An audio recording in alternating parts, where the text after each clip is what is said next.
no, but I want to know what you're saying. You're the leader of the country. Absolutely. You're saying no corruption. No. None.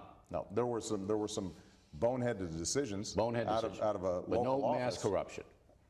Not even mass corruption, not even a smidgen of corruption.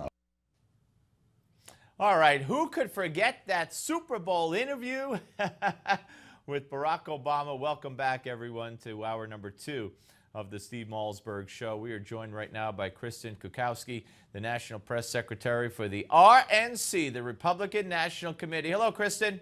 Hello, how are you? Good, and actually I should be saying Kirsten, not Kristen. But anyway, welcome aboard, appreciate it. So, you know, when you hearken back to that interview and that ridiculous statement by President Obama, as we now find out and have found out so much since then, but the latest, of course, being that the emails, which the IRS commissioner said did not exist anymore. Now we hear from DOJ attorneys talking to Judicial Watch. Guess what? They do exist. They have to exist, but it's just too much trouble to find them. Now we know that Lois Lerner's BlackBerry has been destroyed on purpose. It was destroyed when the congressional investigation started into all this.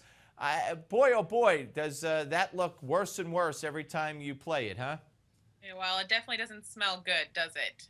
You know, obviously there's going to be a little more work to do, and I'm glad to see that a lot of our congressional members are very much on top of this and continue to dig while and running into walls, obviously, that they're like they continue to do with the IRS, with DOJ, with the Democrats, the president. They clearly don't want to answer our questions, and I'm happy to see us still trying to dig for those answers. But yeah, I mean, it doesn't smell good. Clearly, there's more than what meets the eye. Clearly, Lois Lerner was trying to hide something, whether it be on her BlackBerry or the fact that they just don't want to go and find the backed up records that could, for all intents and purposes, right? I mean, clear the record and clear Lois Lerner if they really wanted to. But clearly, there's something more to this story. Absolutely, and you know, I had Paul Ryan on yesterday, and I asked him if the IRS is going to get in the long run going to get away with this. And he said no. He said they're going to keep at it, and they're not going to stop, and they're hoping they could. But nonetheless, he said they're not going to get away with it. You think that that's realistic? You know, keep their feet to the fire and make sure that we get the answers that all the Americans obviously deserve. So I'm glad to hear it. That's great news. All right, let me move on to the VA scandal and the president making remarks yesterday at the American Legion. I want you to listen, and this is very typical. I did a Give Me 5 commentary where I played about 7 or 8 or 9 of these. There was very, very limited applause for just about anything that the president had to say yesterday. Let me play one of those videos for the folks, and you could listen. And as we go forward, we'll continue to partner with Afghans so their country can never again be used to launch attacks against the United States.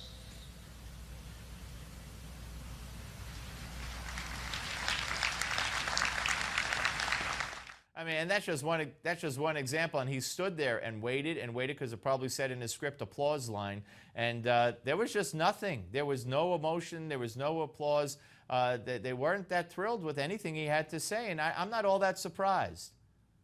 No, we're not either. And I think, you know, looking back on some of the articles that have been written yesterday and today, I think they're characterizing the applause as polite but not enthusiastic. I actually think that's a little too nice, right? I mean, I think that was pretty much forced. And I think that obviously, you know, where that's coming from is we still don't have a lot of answers on what happened with the VA. And it was a pretty large scandal, and we still don't have answers. And the report yesterday, while it did obviously, you know, it really did examine what happened in Phoenix. And I know that they're promising to continue to investigate other VAs across the country. But I do think there were some people who were unhappy with the fact that it said that they couldn't actually connect some of the deaths with some of the delays that had been exposed. And I think sometimes when you're looking at, a patient who had been waiting months for a new pacemaker and who ended up dying of heart problems, I think you do have to wonder why the IG report would have a hard time connecting some of that. I'm not an expert, so I obviously can't speak to that directly, but I do think that that's where some of the skepticism with our military and with our veterans communities and here in Washington, I think that that's where some of that comes from. All right, let's move ahead to November. I mean, 2 months and a week, and it's it's the midterms, and boy, did that creep up on us quickly. There was some talk, and there's been talk all along, isolated although it may be, by the likes of Debbie. And then there was this apparently a TV commercial by Senator Pryor in Arkansas, where he took that, some on the left took that as, see, the Senate candidates even are going to run on Obamacare. But there was, I think, a Washington Post story that really put an end to that kind of talk, because they say that one commercial is not a trend. In fact, it was one commercial by one senator, and there's nobody running on Obamacare on the Democratic side, is there?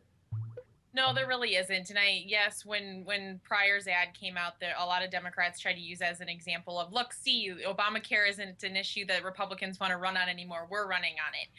And that was just false. First of all, the Pryor ad's just false. First of all, the Pryor ad wasn't as much as Democrats made it out to be. He really didn't want to use the terms Obamacare. He's running from even using that O word at all. And I think that, yes, the Washington Post came out today. Cook Political Report came out on Friday, basically in summary, in short, saying, no, this is not an issue the Democrats are running on. This is a huge liability, huge vulnerability for Democrat candidates, especially those running in red states, which a lot of the incumbent candidates are right now. So no, Obamacare is definitely going to be continue to be an issue for them, and we're going to continue using it and highlighting it, and tying it to Obama as much as we can, because it's working.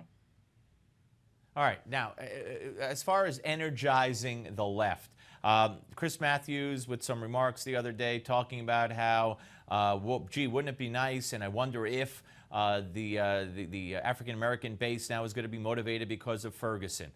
You have all kinds of speculation as to whether or not the president will sign his executive order on amnesty before November or after November, because I think it'll be a bigger backlash, certainly with Republicans and conservatives, so he may wait. But that aside, you also have now an attempt to energize big key left-wing environmentalist fundraisers, I believe, by talking about going ahead and circumventing Congress on some kind of climate agreement.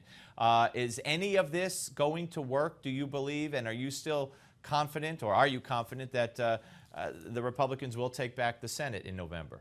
Oh, we're very confident. I do think that, while, yes, there are a couple examples right there that you just gave that the Democrats are definitely trying to energize their base, and they're very clear about what they're trying to do as we're, 68 days from a midterm.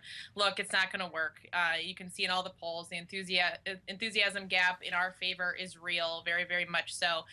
And I think that a lot of the problem comes from the president himself. On Ferguson, Maureen Dowd in the New York Times had a column this morning about basically President Obama dithering on Ferguson, not taking a stand. That is not helpful to any Democrat running on the ballot in the midterms.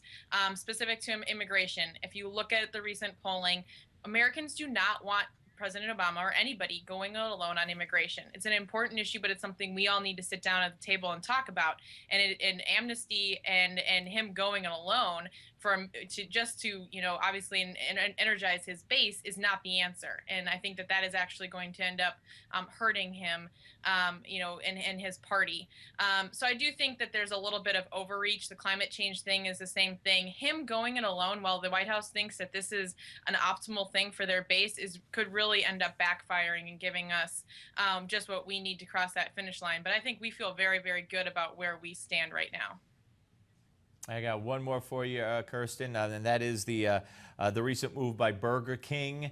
There's one U.S. senator who says, Sherrod Brown, who says we should boycott Burger King. I'm sure the left is going to pick up on that, and maybe there will be protests and boycotts outside of certain Burger Kings, although many of them are independently owned. Most are independently owned and business owners, and it would only hurt them and their workers. But nonetheless, this is a ringing endorsement for getting rid of or severely cutting that corporate tax. But Obama's going to play, he's going to play populist politics with it. Well, I think it just shows that there's actually some holes in the president's argument on inversions, and I think that that's something that we all need to talk about. But definitely exposes some holes in what the president thought was going to be a clean argument for him. Yeah. All right, Kirsten Kukowski, appreciate your time and nice talking to you. Thank you. Have a good afternoon. You too. National Press Secretary for the NRC, the RNC. I do not have dyslexia. Not that there's anything wrong with having it, but I do not have it. Republican National Committee, ladies and gentlemen, and all our friends over at the RNC, who we speak to on a regular basis. Very interesting, and it's going to get more interesting as we. But do you know that people say, oh, the summer, nothing happens in the summer. Nothing happens in the summer? First of all, that's a fallacy. It's always been a fallacy. But I can't remember a more news-worthy, relevant summer than the summer we just had and are having and are finishing up with. Wow. What a newsy, for better and for worse, summer we have had. All right, when we come back, the Milwaukee County Sheriff, David Clark, he's African American, and he is not happy with Eric Holder, and he's not afraid to say so. Folks, you want to see how to reach us? You want to comment on the Steve Malzberg Show? Please do. Here's how you do it. We want to hear from you.